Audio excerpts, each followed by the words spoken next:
Hey internet, welcome back to my channel. It has been a little while since I filmed anything for the vlog channel, but I wanted to sit here and do a proper life update as to what's been going on, because a lot of things have changed since I last was actively uploading videos, and I kind of wanted a space where I could just talk it through. I'm going to put lots of timestamps in this video, so if you already want to like look ahead and see what I'm going to talk about, the timestamps will be there. But it's going to be really long. I've already got some water just to get me through this, but I can tell it's going to be long. It's going to be really rambly. I'm going to be linking this video on all my other channels because I don't think I want to rehash all of this, especially not into the detail I'm about to go into for my other channels. But I also felt like I owed everyone who was watching me, especially on the Planner channel, an explanation as to why I had been gone for so long. I had gotten a few messages during my absence, and yeah, I just kind of want to bring you up to speed, give you some context, and then at least videos moving forward will make a lot more sense. So there's a couple reasons why I haven't been uploading. There's one major reason, but I'd say one of the reasons was just we moved into a new house. So as you can see, I am in a new location. This is my new bedroom. Well, Toby says it's a new bedroom, not just mine, but I may refer to things as just mine because I'm like that way inclined, which is quite different from the bedroom that you would have seen previously in a lot of our videos. I definitely want to change that side table. I don't feel like it matches with the rest of the house. Everything is very, like, you can see neutral, white, gray, and this looked a lot lighter when I saw it in the catalog, and it's really not. But low priority right now. There's a lot of other things that are taking much more high priority, but yeah, we purchased this house a few years ago, but we only managed to have the renovations finished recently.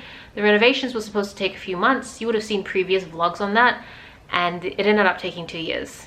You know, pandemic, supply chain issues, all that sort of stuff. So it took more than I expected, but it's okay. Like, the important thing is that we have finished the renovations for the most part. I think there's still a couple areas we'd like to renovate, but we wanted to just save the money instead and probably renovate them in a few years' time, depending on our situation.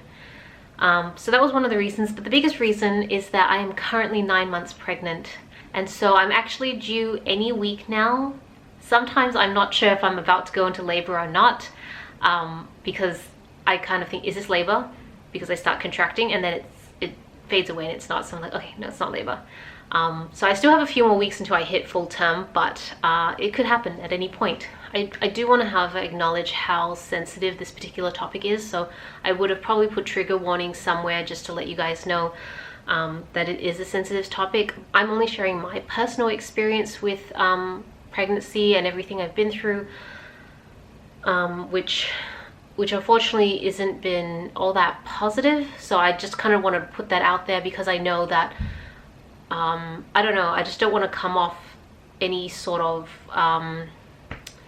way that could upset other people. I know everyone's experience is very different when it comes to this topic, and from especially everything I've read and seen online, there's probably no right way to approach this topic without potentially upsetting someone. So if the topic of pregnancy and parenting and all this sort of stuff is sensitive to you, I think you shouldn't watch this video, to be honest. Just move on to another video, or something, just something a little bit more lighthearted. Yeah, just kind of really want to acknowledge that, and I'm also want to acknowledge that I'm just so grateful that I am in this position right now, that things are the way they are right now. I know how lucky things are and how lucky I am, so I've never forgotten that, but I just felt the need to put that out there at the start because I just don't want to offend anyone as best I can. So this is kind of a difficult video to film because it's such a personal one. I'm quite used to sharing like personal aspects of my life. I mean, I vlog my life. I do a lot of plan of me's where it goes in kind of the detail as to day to day what I do, but this feels really different. I don't often share personal relationships. I don't talk about the connections I have with other people, especially family members. I am very careful about not talking about my family members. So this is going to be a difficult one for me to navigate moving forward, because this new life is, their life is so intertwined with my life, and I've never had that before. And I really want to respect their privacy, but I still want to document my experiences. So I suspect it's going to be a bit of a learning curve for me, trying to get used to continuing to vlog and create content and share my life with you guys without compromising on the privacy of somebody else. So if I come off standoffish or I use weird terminology, then that's just me trying to get used to the idea. I'm sure I'll get used to it, but it's going to take some time. I will say this whole journey has been transformative, just physically, emotionally, mentally. I feel like the person I was 9 months ago is completely different to the person I am now. And yeah, all these, what I'm gonna do is actually step through from the very start of the journey and basically all the things that have happened to land me where I am today.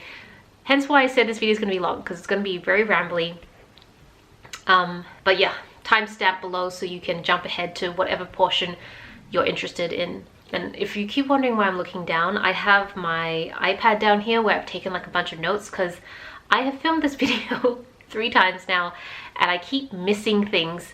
So I'm trying to be really succinct with what I say, because I only want to film this one last time so I can finally edit and upload it to the internet and move on. So this is actually my second pregnancy, though it will be my first child. I suffered a miscarriage with the first pregnancy, and whilst it was physically painful, I think emotionally it was a lot more painful than I expected.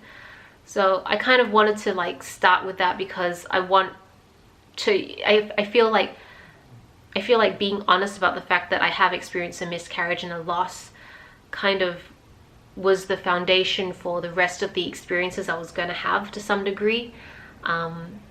I wasn't expecting it. I knew that miscarriages existed, but you just never think it's going to happen to you, even though I now know 25% of pregnancies end in miscarriages.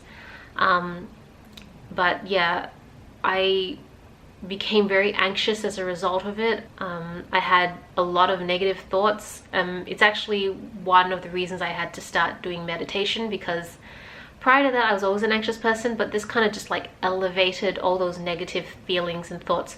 I will say, however, though, that the thing that I felt like got me through was being able to watch other people's experiences on their miscarriages online on YouTube. So I know I'm not really going into a lot of detail. I just think that there's enough content that already exists out there. You can literally search on YouTube miscarried and then the number of weeks you miscarried at, and there will be at least 20 other people who have gone through the same thing. And so it makes you feel a lot less alone, because I remember feeling incredibly alone. I felt guilty. I felt like I'd done something wrong. And that was just kind of a reoccurring theme that I've had in this pregnancy, that I keep doubting myself and thinking I'm doing something wrong. So yeah, if you unfortunately are one of that 25%, then YouTube is your friend. I was really grateful for all those women who shared their experiences and was so open and honest about it, because I don't think I could be like that. Like, I'm sitting here and this is like the most I can give. So it took us a while to fall pregnant again. I actually thought that potentially I had some fertility issues. I went through some testing. Tobias was also tested, and it was kind of getting to a point where we were considering we either maybe just don't become parents, and that's always been a very viable option for us as well.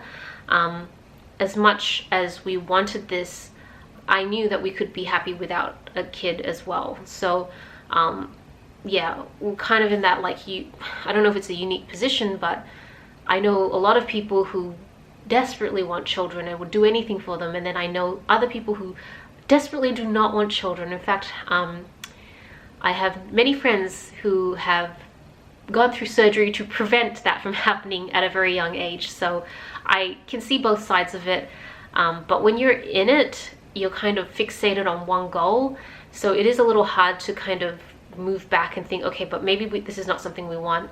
But eventually we did fall pregnant a second time, and I thought I would be really happy because we'd been trying for a while. Obviously we'd had a loss, so the fact that we were trying again would mean that it's something we really, really wanted.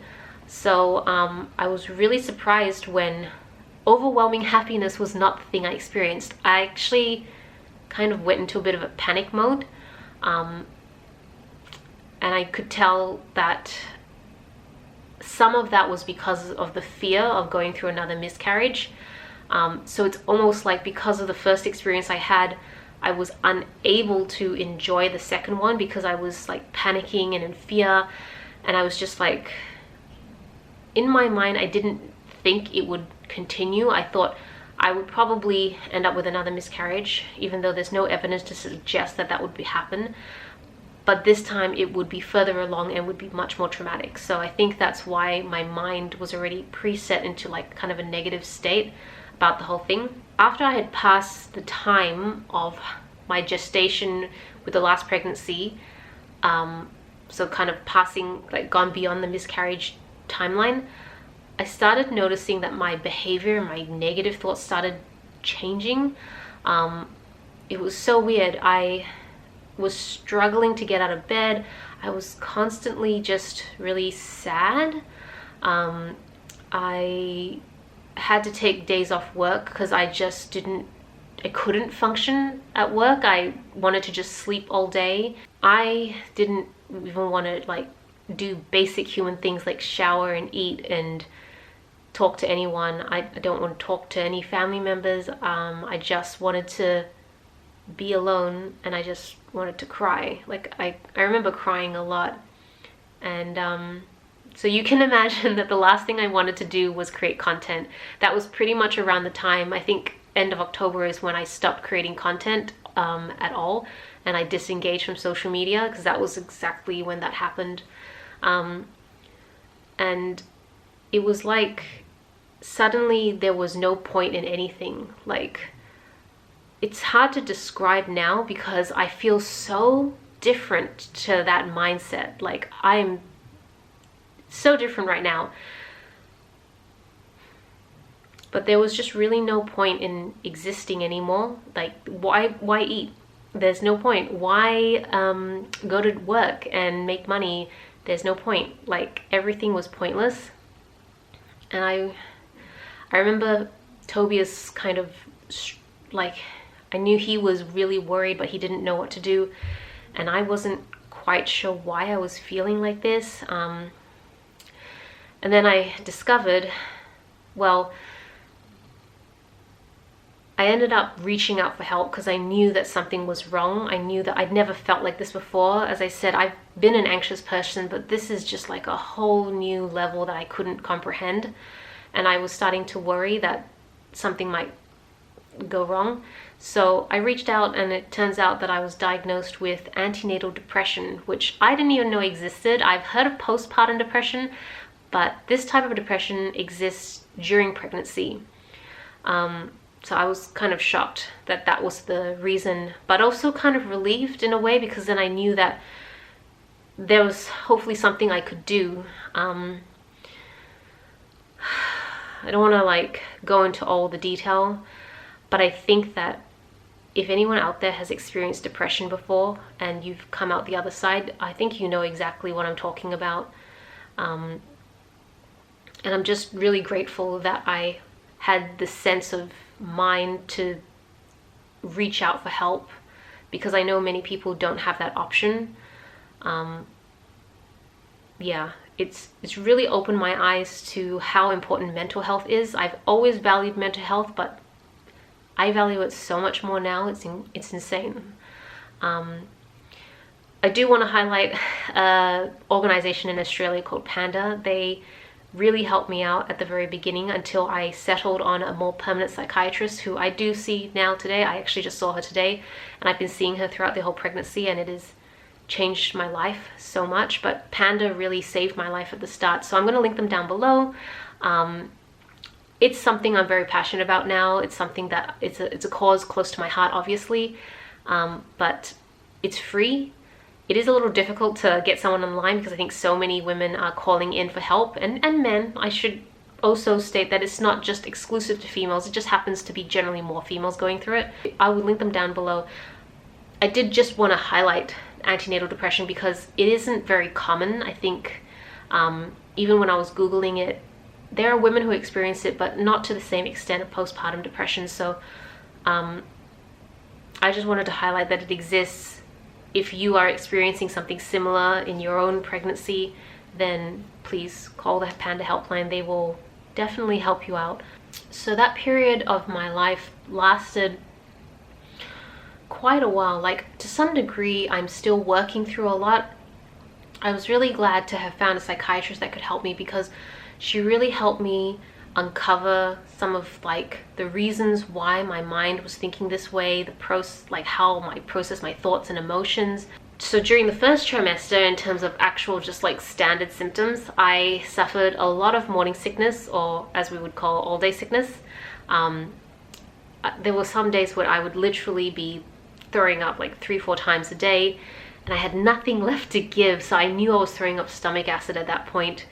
And I ended up losing like 10% of my body weight, which I'm not gonna lie, during the pandemic I was trying to lose a few kilos just to like be a little bit healthier, and this just kind of accelerated it. Obviously in a way that was really unhealthy, and I do not recommend it at all. But there was a part of me that was like, oh, finally I've hit my goal weight.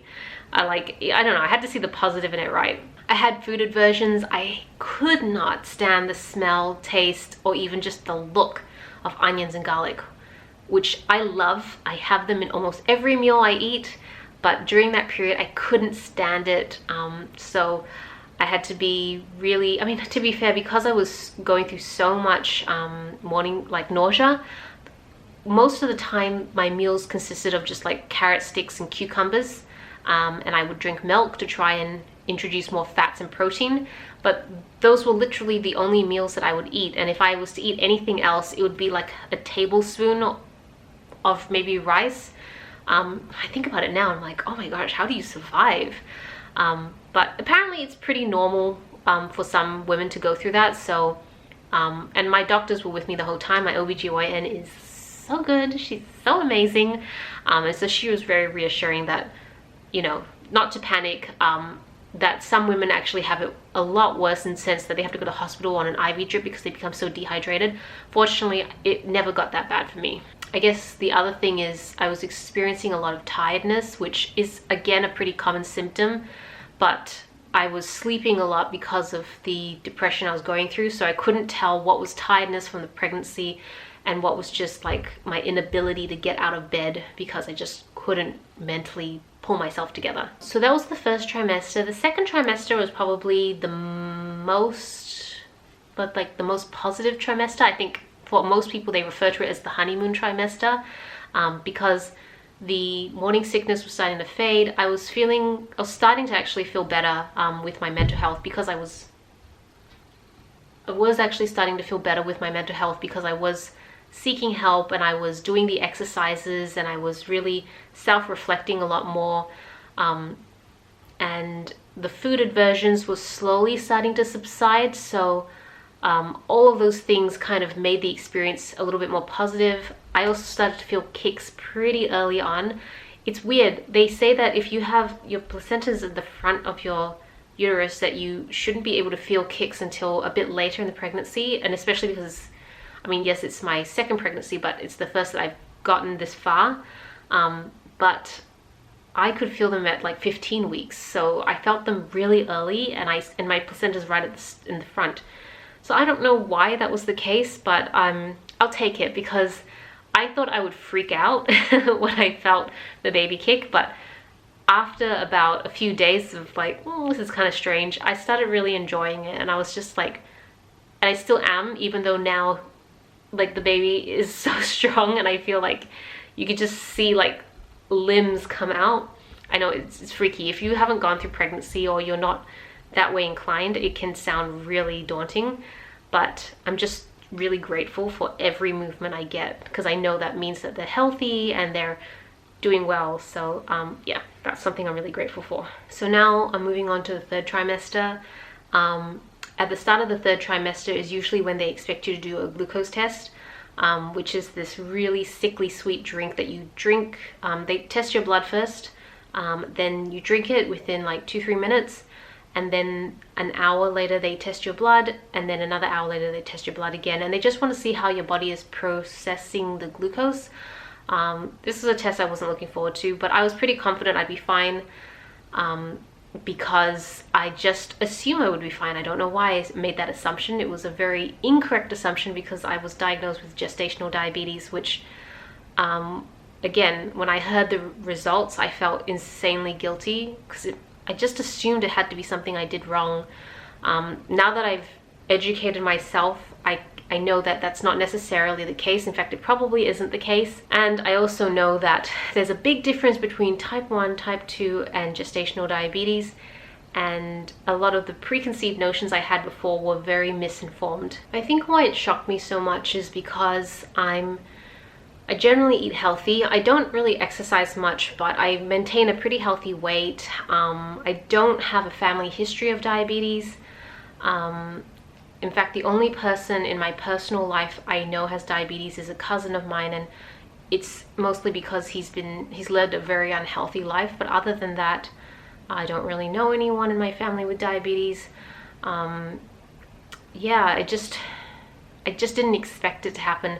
In fact, my dietitian told me that likely the main reason it could be because I'm of Asian descent. Apparently there's a higher chance if you are of a certain ethnicity, ethnical background, I don't know if that's the right word, that you're more likely to experience GD. So yeah, that's just the way it is. But it has been a very wild experience having to change up my diet so drastically, because my diet prior to the GD has always consisted of like rice and noodles, like, so it's a very carb heavy diet.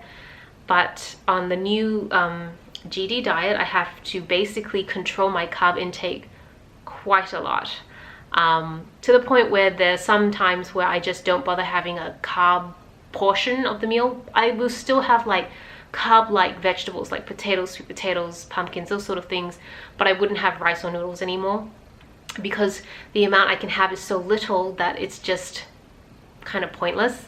I will say the other aspect of GD that I was really scared about was the 4 times a day finger prick where they test your blood.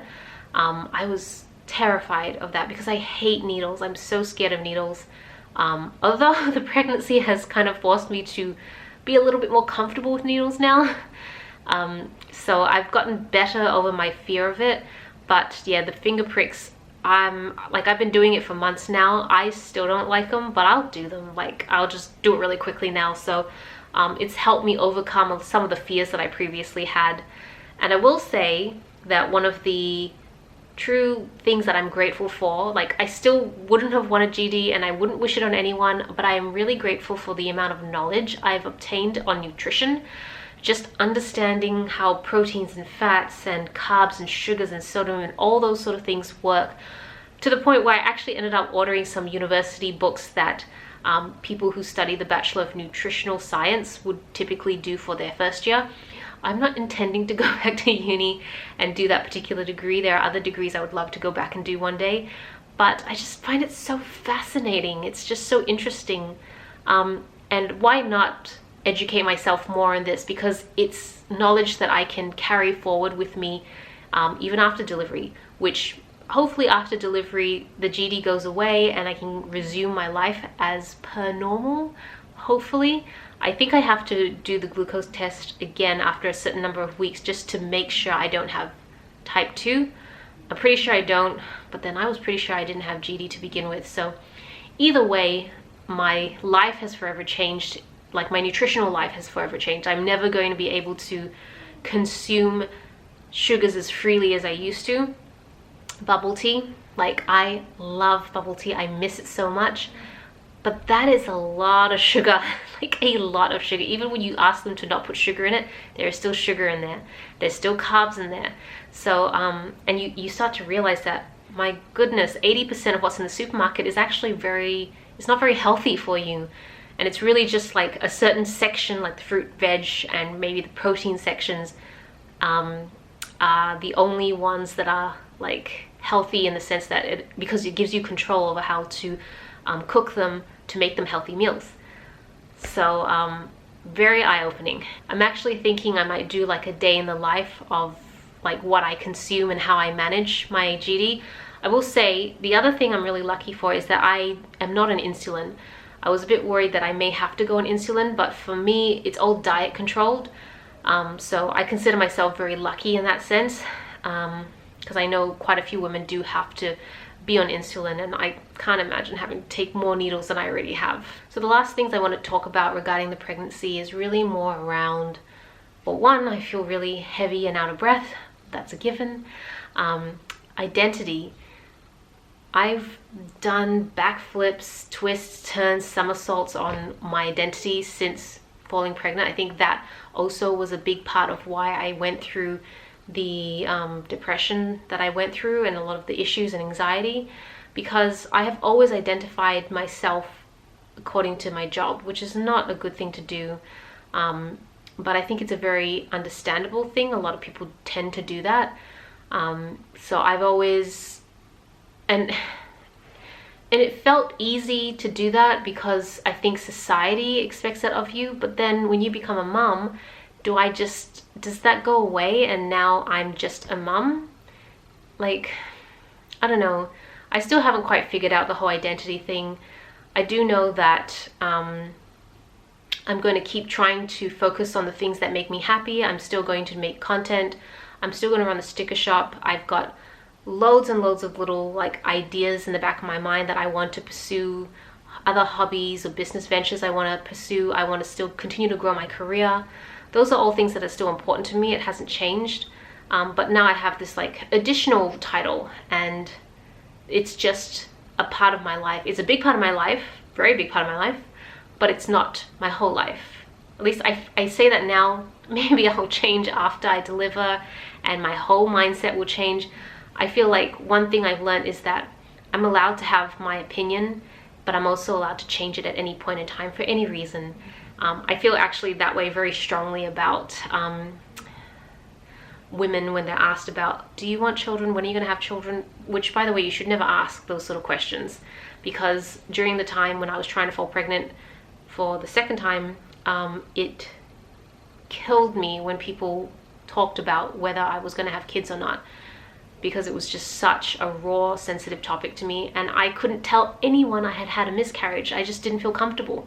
But I was carrying that pain in my heart the whole time. So it's like I've always never asked women these sort of questions, because I know it's just a really insensitive question to ask, but I'm like doubling down and being extremely firm that these are not questions to ever ask, because you don't know what people are going through. And I'm a prime example of that, because I now felt it when people did that.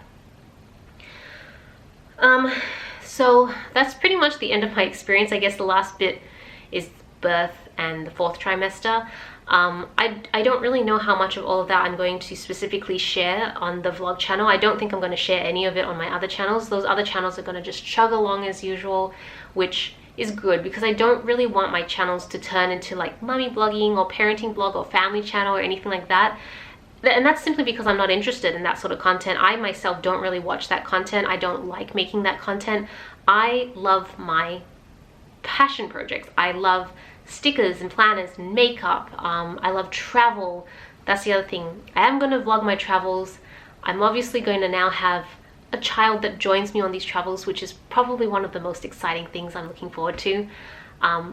They won't be featured in any of my videos. That's something that both Tobias and I agreed, that we don't want to feature them unless they're old enough to tell us that they want to be in the videos. So you might see like baby toys or children items behind me when I vlog. And if I happen to catch them in footage, because I think that's likely to happen, I'll just like blur them out, or maybe you'll see a black box bouncing around. I don't know. I haven't quite figured that part out yet. But I just know that until they understand, like I want them to make that decision for themselves, because I know that things last on the internet forever. And I think it's yeah, this is just my opinion. I obviously love seeing other people's children's online. I mean, that's kind of how I learn more about pregnancy and all that sort of stuff. But it's a journey, and we'll just see how we go. I'm also going to try and bulk film a lot of videos for the vlog channel. I really want to get back into vlogging. I want to document this new journey, this new phase of my life, and just kind of see what my thought process is like and how it changes and all that sort of stuff. But I am not going to be vlogging the birth. Like, obviously we'll take photos and stuff, but that's just like for our personal keepsake. Because I think the next few videos are going to be just some of the anxiety and thought processes I've been going through. I'm going to talk more about my identity issues, I think, because that's something that's quite current in my mind. I also wanted to do what I eat in a day with GD, just to see if I can help and inspire anyone else and give them ideas, because my mindset now, a few months into this, has changed, and I can see where I can push the boundaries and where I can't push the boundaries. But I will say that, and I will preface this, and I will say that in that video, that I am not a dietitian, I am not qualified nutritionist, so anything I share is my personal experience, and it would work only for me. You need to talk to an expert if you are going through GD yourself. So hopefully that gives you some context as to why I've been gone. I felt really bad disappearing and just not saying anything, and I wasn't sure when I was going to come back. I actually thought maybe I'd come back a year, like after the baby is like much older or something like that, and when I can like find some sort of normality. But there's just like, I was itching to get creative because I was just so excited to be creative and film videos. And now that I'm back in the mode of filming and creating content and everything, I kind of want to make sure I don't fall off the planet again. And if I do, I'll make sure to update you guys on Instagram, probably Fables in Fashion. That's still what I would consider my main Instagram account. Maybe a Beautiful Fable, I'm not sure. But I just can't see myself falling back into that hole, because I feel like I'm so much better equipped. I understand myself so much better than how I saw myself before. And right now I'm just really excited for life. I'm excited for the future. I'm motivated, I'm inspired. I just probably will be very sleep deprived for the next, I don't know, however long. And schedules will be just whatever works. So yeah, it might be inconsistent, but hopefully at some point things will return to some sort of predictable schedule. Yeah, so I think that's everything I said. Hopefully I covered everything. If I have missed anything, then I will leave notes throughout the video, because I do not want to film this again. I am just so ready to stop talking about the same stuff over and over. So yes, thank you so much for watching. This is Celina reporting from my bedroom. Back to you, internet.